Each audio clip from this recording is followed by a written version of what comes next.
సుజాత గారు, ఏంటి మాటల తోటాలు ఏకంగా వ్యక్తిగతంగా వెళ్ళిపోతున్నటువంటి పరిస్థితి? తెలంగాణలో రాజకీయ వాతావరణాన్ని మొత్తం చెడగొట్టే పరిస్థితి వచ్చిందని చాలా తీవ్రమైనటువంటి ఆరోపణలు వస్తున్నాయి. ముఖ్యంగా ముఖ్యమంత్రి Revanth Reddy versus BRS working president KTR మధ్య ఈ మాటల తోటాలు, ఉపయోగిస్తున్నటువంటి భాష అస్సలు సరిగ్గా లేదు అనేది విమర్శలు. ఏం చెప్తారు? ముందుగా జీ న్యూస్ ప్రేక్షకులకి, యాంకర్ గారికి, అలాగే నా తోటి పార్టిసిపెంట్స్ కి కూడా గుడ్ మార్నింగ్ అండి. ఈరోజు గత చరిత్ర గుర్తు చేసుకోవాల్సినటువంటి అవసరం కేటీఆర్ కు ఉంది. మాటిగా ముందు రేవంత్ రెడ్డిని ఇష్టానుసారంగా మాట్లాడుతున్న కేటీఆర్ కి, చాతగాని దద్దమ్మల్లాగా మాట్లాడుతున్నటువంటి కేటీఆర్ కి ఇప్పటికిప్పుడు ఎన్నికలు జరిగితే 100 సీట్లు వస్తాయంట. కనీసం నీ ఇంట్లో వాళ్ళు ఓటేస్తారో లేదో అనే పరిస్థితికి వచ్చినటువంటి మీ కుటుంబం కలహాలు ఈరోజు తీసుకొని వచ్చి మీ ప్రెస్టేషన్ అంతా మా ప్రభుత్వం మీద, మా నాయకుడి మీద, మా ముఖ్యమంత్రి మీద ఇష్టానుసారంగా మాట్లాడితే అందరు చూస్తూ ఊరుకుంటారు అనుకోకు. నోటికి వచ్చినట్లు మాట్లాడితే ఈరోజు అదొక పబ్లిసిటీ, ఇదొక హైప్, దీనికి ట్రెండింగ్ ఉంటది అని అనుకుని మాట్లాడేటటువంటి, ఇక నేను బూతులు మాట్లాడొద్దు ఈ సందర్భంగా, రేవంత్ రెడ్డికి నిన్న బూతులు మాట్లాడినటువంటి విషయం గుర్తు చేస్తూ ఆయన ఆ బూతులు ఎందుకు మాట్లాడాల్సి వచ్చింది అనేది ఓసారి మనం గుర్తు చేసుకోవాలి. కవిత వారికి ఒక గుదిబండలాగా మారింది. ఆ గుదిబండని చెల్లెల మీద తీయకుండా, కోపం తీయకుండా ప్రతిపక్షంలో కూర్చొని కనీసం ప్రతిపక్ష హోదాలో ఉన్నటువంటి వ్యక్తులు మాట్లాడనట్టుగా, ఏదో చిల్లర రోడ్ల మీద పోయేటటువంటి వ్యక్తులు మాట్లాడేటట్టుగా ముఖ్యమంత్రిని పట్టుకొని ఇష్టం వచ్చినట్ల నోటికి వచ్చినట్ల కూతలు కూస్తున్న కేటీఆర్ కి హెచ్చరిస్తున్నాం మేము. ఇది ఎన్నోసార్లు, ఇప్పటికీ చాలా సార్లు అయింది.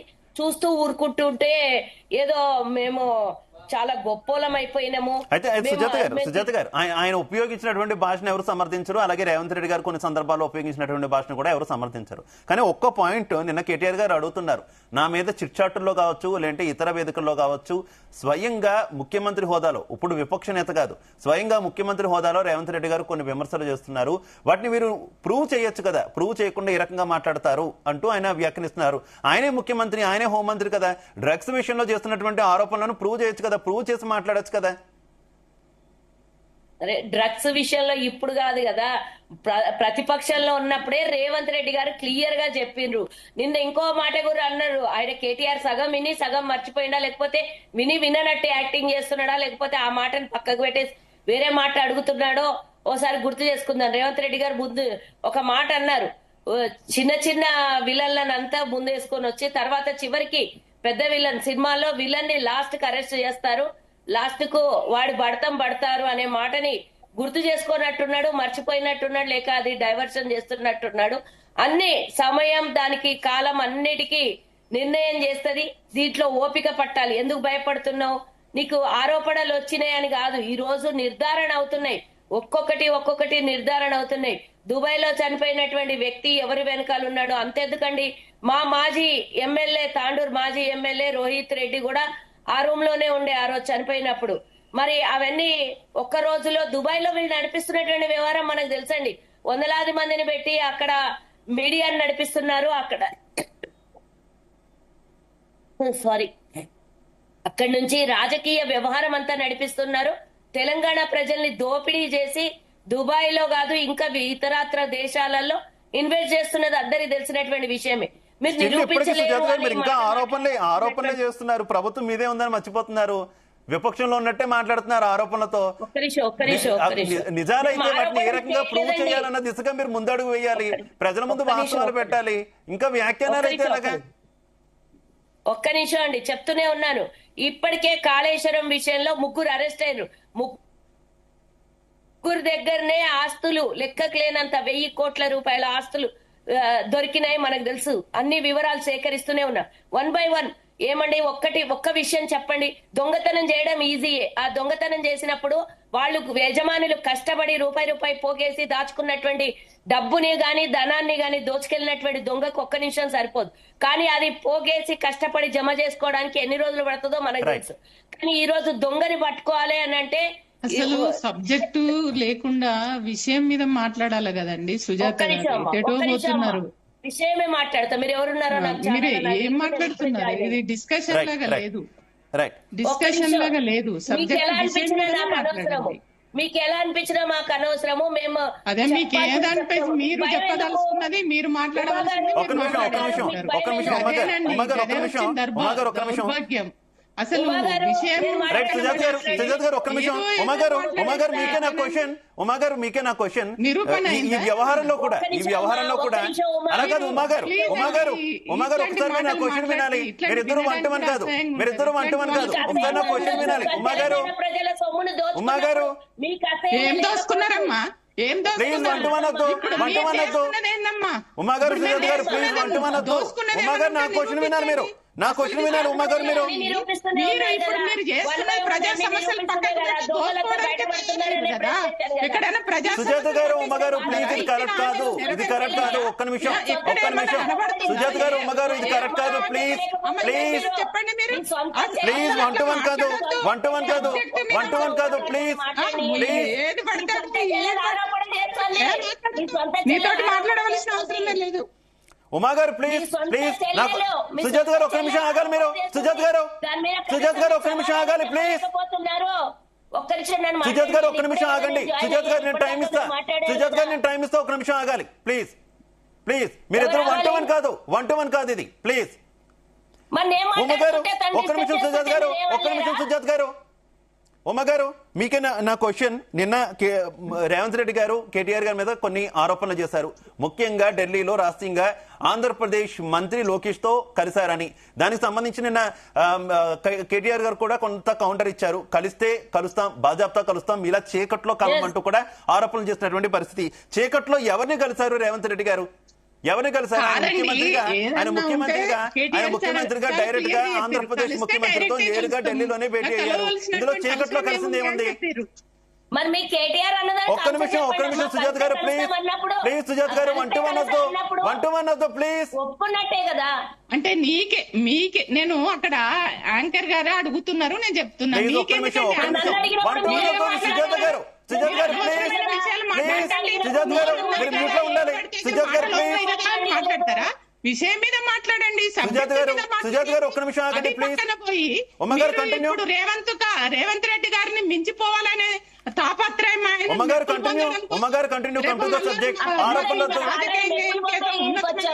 పదవులు రావాలని మాట్లాడతారండి. ఉమ్మగారు వ్యక్తిగత ఆరోపణలు ప్లీజ్ డిస్కషన్ అండి ఇది. ఉమ్మగారు కంప్యూటర్ సబ్జెక్ట్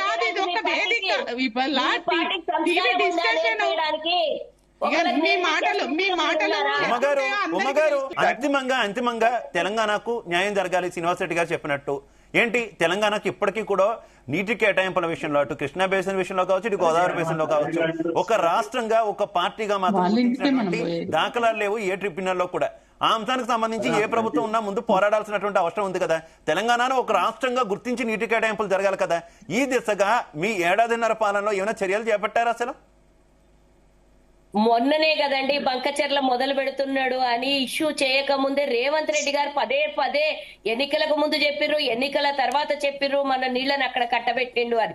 రేవంత్ రెడ్డి గారు నిజమైన పోరాటం చేస్తారు. స్నేహభావం ఉండొచ్చు, గురు శిష్య అనుబంధం ఉండొచ్చు, కానీ ప్రభుత్వాలు వేరు, రాష్ట్రాలు వేరు, ప్రజలు వేరు. ప్రభుత్వం రాష్ట్ర ప్రజల కోసం బతకాలే గాని స్నేహం కోసం కాదు అని రేవంత్ రెడ్డి గారు పూర్తిగా క్లియర్ కట్ గా వివరణ ఇచ్చారు. ఒకరికి చెప్పడం కాదు, తను కూడా ఆచరణలో ఉండాలనేటటువంటి వ్యక్తి రేవంత్ రెడ్డి గారు. వారికి ఇద్దరి మధ్యన భేదాభిప్రాయాలు లేవు కాబట్టి చంద్రబాబు నాయుడుకు లొంగిపోయాడు, తెలంగాణను తాకట్టు పెట్టాడు అనే మాట వీళ్ళు ఇష్టానుసారంగా మాట్లాడి వీళ్ళ నోళ్లు వీళ్ళే జనాలతో తిట్టించుకుంటున్నట్టు, వీళ్ళని తిట్టించుకుంటున్నట్టు జనాల దగ్గర నుంచి వస్తున్నటువంటి వ్యతిరేకం తట్టుకోలేక రేవంత్ రెడ్డి గారి మీద పడి ఏడవడం కన్నా కనీసం ఇప్పుడు మన అనాలిసిస్ట్ అన్నయ్య చెప్పినట్టు గతంలో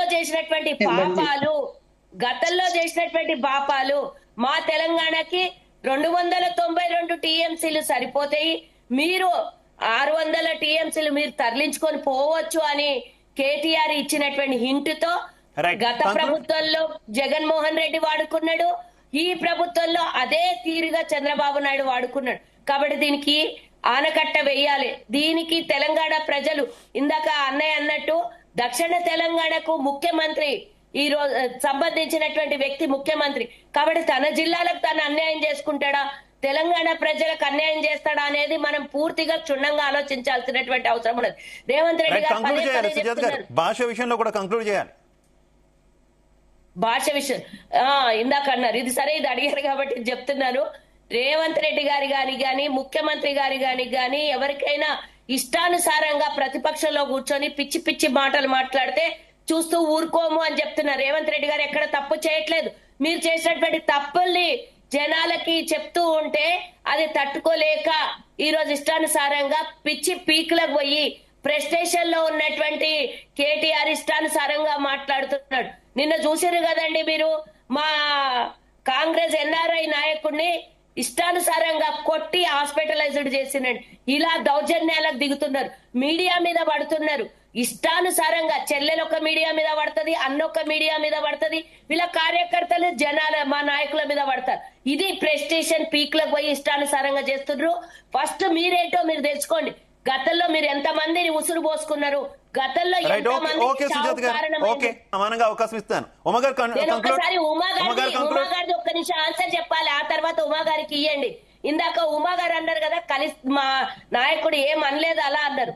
కలిస్తే ఏమైంది అని అన్నారు, లోకేష్ బాబుతో అన్నారు కదా. రేవంత్ రెడ్డి గారు పక్క రాష్ట్ర ముఖ్యమంత్రి గారు కలిస్తే ఏమైంది అని నేను అడుగుతున్నా. బహిరంగంగా కలిసారు. మీలాగా చీకటి ఒప్పందాల కోసం చీకట్లో కలవలేదు మా నాయకులు. మా నాయకుడు చీకట్లో కలవలేదు. ప్రజల కోసం అవసరమైనటువంటి సమయంలో పక్క రాష్ట్రంతో ముందు ఉమ్మడి రాష్ట్రంగా ఉన్నాయి, చాలా మనకు అందాల్సినటువంటి అవసరం ఉన్నది. కాబట్టి వాళ్లతో మీట్ అవ్వడానికి తప్పేమన్నా ఉందా? ఏమన్నా పాకిస్తాన్, ఇండియానా పక్క వీళ్ళ ఆన్సర్ చెప్పాల్సినటువంటి బాధ్యత వీళ్ళ మీద ఉంది. వీళ్ళలాగా ప్రగతి భవన్ లో పిలిచి బిర్యానీ పెట్టలేదు మేము, బహిరంగంగా ప్రజల కోసం సమావేశం పెట్టినాము. ఇది గుర్తుంచుకోవాలి. మీది ప్రజాస్వామ్య బంధం. ఆడియో వినిపిస్తుందా మీకు? రైట్, శ్రీనివాస్ రెడ్డి గారు ప్లీజ్ కంక్లూడ్.